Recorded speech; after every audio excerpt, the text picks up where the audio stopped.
everybody, and thank you so much for stopping in to see what is up with the girls and I on this crazy 50-state journey. So I just want to tell you that we are standing in a kitchen speaking to 4 treasure hunters.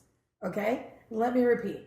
We are standing in a kitchen of a model home speaking to 4 treasure hunters. Now, here's what happened. These 4 men were working together for a residential home building construction company. Yep. Okay. 3 of them, I believe, were already here. And then they bring in somebody by the name of Tim Draper. Hello. Hi, Tim. Hi. And Tim, Treasures in America is your gig. Tell everybody what that's about. Oh boy, where do I start with that one? Treasures in America, we are a group of treasure hunters, scuba divers, excavators, climbers, videographers, historians. Yeah, I mean, there's outdoor enthusiasts. There you go. Can we name another one? Translators. There you go. Yeah, there you go. So, we go out and we find lost history. We bring it to the public. We use all of our skills and ability to be successful in that way. And everybody can look you up on Facebook and online as Treasures in America. Correct. Yeah, we are on mostly all the social media. All you have to do is type in Treasures in America and you'll find us. So what was super cool about interviewing with you guys today is that, we got to have a very detailed interview with you, Tim, and then we got to meet 3 of your team members. How many team members total do you have on your crew? As of right now, which is what I call the leadership program, these are the guys that go out with me every time. I'm teaching them all my secrets. As of right now, I got 6 of the leadership. Total, I would say behind the scenes, I probably have almost 11 right now. But these 6, including the 4 that you interviewed, they're the immediate team is what I call it. They will turn into the leadership of Treasures in America. Okay, so Antonio, say hello. Hello. And you are your skill is excavator, translator, and also what are you learning now so that you can support Sean? I'm learning to climb rock climbing a little bit more. I used to do it, but not as Sean. He actually went to school and learned all those techniques that I just learned. Okay, very cool. So Sean, let's talk to you next now. Sure. You're like Spider-Man of the crew. It's something like that. And you are an outdoor enthusiast, adventurous, thrill seeker, rock climber. Yeah, I think if I'm indoors too much, I drive myself nuts, and then I start to drive my family nuts and start dragging them outside. So I just got to get out there. And you're the guy they send in the hole first. You're the guy. Yeah, so you got to be a little crazy, and maybe that's why they sought me out, as I've got a couple screws loose. I see something like that. The real reason. Some people are a little hesitant, a little spooked to go jump down a dark mine shaft, but I think it's exciting. I think it's fun. I think that the guys that you are surrounding yourself with all feel the same way. Yeah, well, we all enjoy the adventure, and so I think we help motivate each other, and if there's an obstacle in our way, our goal is to tackle it. Now, Dave, your job is, you guys are all like superheroes hidden in this construction business here. And I know here you hide as a plumber guy, right? Yes. When really, tell everybody kind of a tidbit about you and your arsenal. That's a good word. I brought in scuba diving. I'm an advanced diver. Tim and Sean, they want to adventure down below, and it's awesome. Yep, they're going to be supporting you down there and get certified, right, as divers? Yes, yep.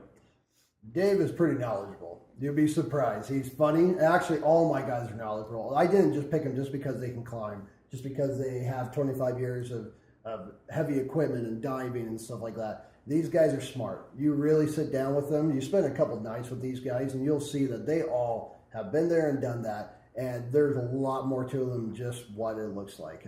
This team, what I call this team the mastermind. You really get us together. We start talking about our life experiences and things that we know. There's nothing that can stop us. Everybody contributes, and everybody's got a different perspective. Yep. And that's how I actually feel being on the road with my crew, which is why I thought it'd be awesome to talk to you outside of the formal interviews for this podcast that's going to air tomorrow. Chelsea, for example, she's from Montana, and Chelsea has learned on our trip how to do sound. You've become the sound person. So you've been listening very closely to a lot of what these guys have been talking about on the motivational front. What did you take away from these interviews that really has to do with what we're out here trying to accomplish? Well, I wrote them all down. I sent them in text to us. So I liked. Very good. Well done. Well done. And this is why she is my I strength. learned how to text. Yeah. Well, I wanted to make sure that I had this wrote down. I love hearing. I mean, every interview that we do comes out with something that resonates. And she means in general all the interviews that we've done, yeah. because she does the sound and she feels like she takes something away from everybody that we've talked to. Yeah, and so that, I mean, I like to write them down, otherwise I will forget them. So the ones that I liked were "Go find your adventure," and that's your tagline, right? Yeah, Like, that's just hashtag. You can find us on the internet as just even hashtag find your adventure. find your adventure. Yeah, Okay. find your adventure. Yeah, I mean that was, I mean to me, that's what we did. We literally took off and found our adventure, and every state's different. Going to San Francisco and getting our van broken into, and Alaska, and seeing the things that we've seen, and I mean everything. It's just been it. So we've definitely found the adventure. The other one that I wrote down was not to let your life pass you by, and that one just resonates just because it's. I mean. This is this is where we're at. Good. We're moving. You're doing it. You're out yeah, there. we're doing it. We're not living a life of sitting on the couch and going, yeah, I wish I could do that. We're doing it.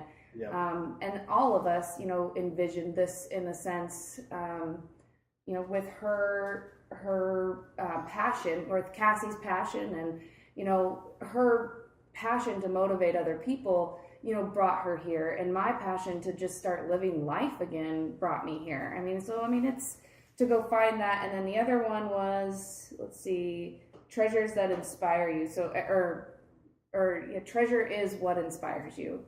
And that was you that was talking about that at the end. Just really. And you're talking about Dave. Oh yeah, sorry. And I forget that we're doing it on.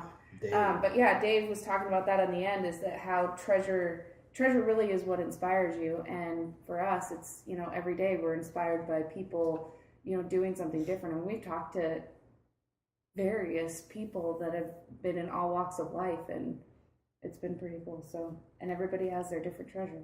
Cass, did you notice anything that these guys were talking about that you found is kind of similar to our goal on our trip here? Yeah, everyone's about motivating people, inspiring people to be motivated and go after what they want to do. And I really found that super cool because, we're not young anymore, right? And so my final question to you guys would be, was this something that started later for you in life, or have you always been this way, wanting to motivate and inspire others? Tim, let's start with you. For me, I'm definitely learning what that means for me the older I get. But ever since I was young, I was told by family friends, I'm a people person. I'm people. I'm kind of like a magnet. I attract people and stuff like that. So when it comes to motivating and stuff, I think in many different ways, I've always done that. My wife, even when I was younger, when I was 19, she used to say, Tim could sell you anything. If he bought a car and he enjoyed it, all of his brothers, all his friends are going to buy that same car because he's going to motivate them and sell them on it. So in a way, I guess I've always kind of had that, but I didn't know what that meant probably until the last couple of years, now that I'm getting older. Antonio, what about you?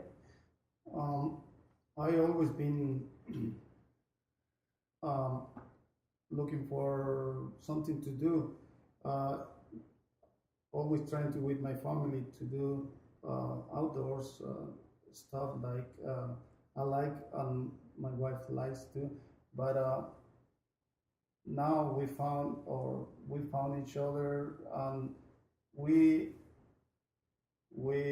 have the same ambitions of going for adventures. So we really are into the same page that driving us for adventures, and besides the family that is regular camping and family stuff, we are a little bit farther than just camping. Dave, were you always motivational and inspirational? Was that always important to you, or is this something you kind of realized later in life?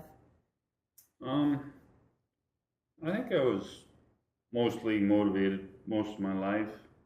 This is going to sound a little off. I was motivated to do stuff, but I wasn't motivated to do it for myself. Until I met these gentlemen that I'm standing in the room with. They're the ones that motivated me to get motivated. And then once you get motivated, you want to inspire. You know that there's somebody else out there that's in the same spot as you. So you want to give back, I guess. You know, everybody's giving you the love and the motivation to go do something. There's always that one person that you might know that's in the same boat.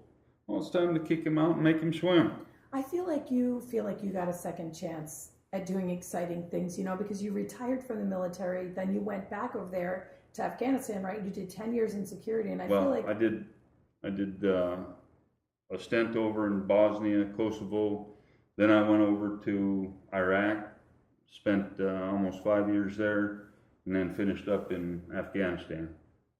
And so you must have come home and felt like, well, what's going to be exciting now in my life? And I feel like you, out of everybody, like when you said in your interview that you feel like you got freedom out of this, that's exactly how I feel being on the road doing this trip. I've said it a million times.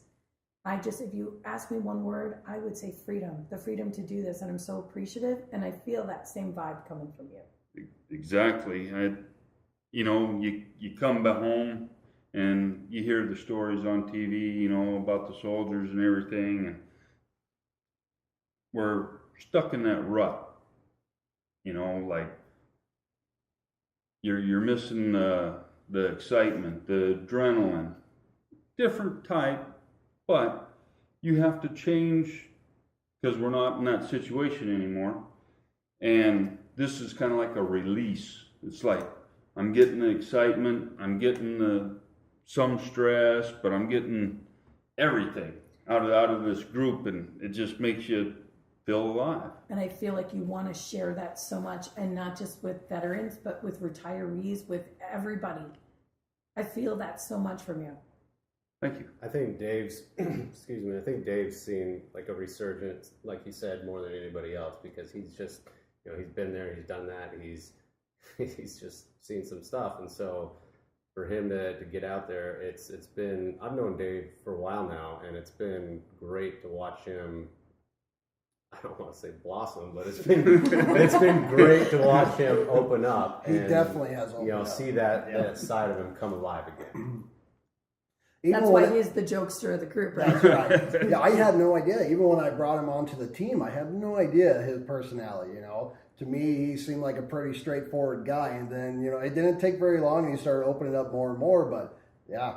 I mean, and I think he's still opening it up more, to be honest. I don't think we've seen the true or the full Dave yet, I guess you can say. There's times where we wish we could put that genie back in the bottle. That is true, too. But I think it's a little late. So we got Dave. We got to deal with him now.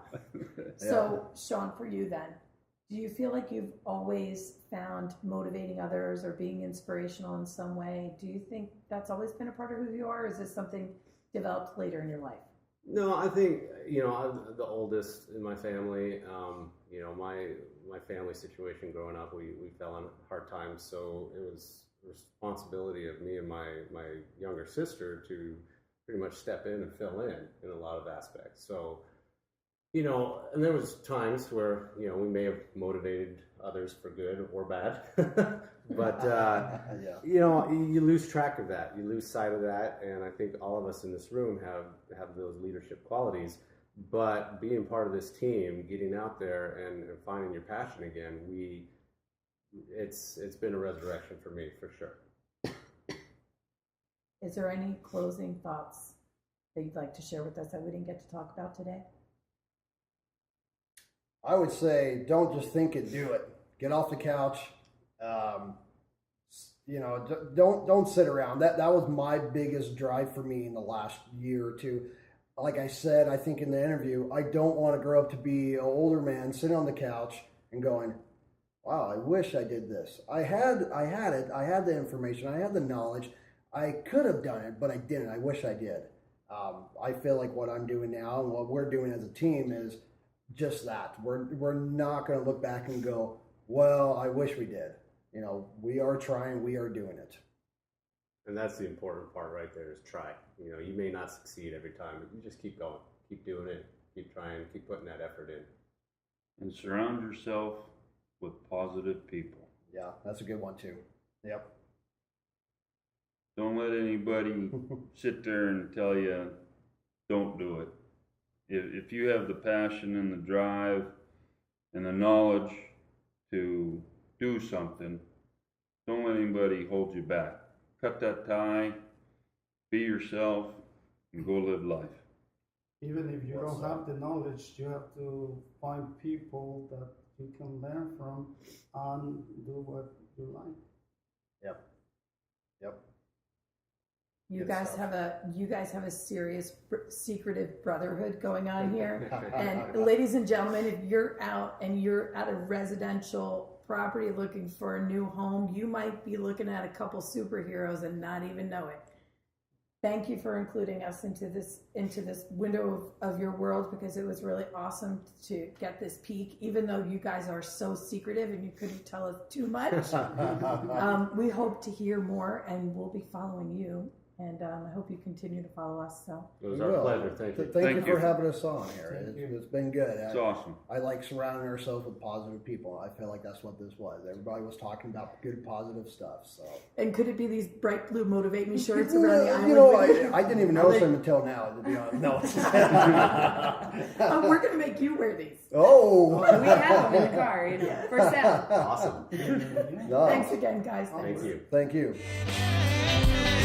And I talk to you, and I talk to you, and I talk to you, and I talk to you, and we love, and we hate, and we demonstrate, we try to relate. This is my breakthrough. Whoa. Said now, this is my breakthrough.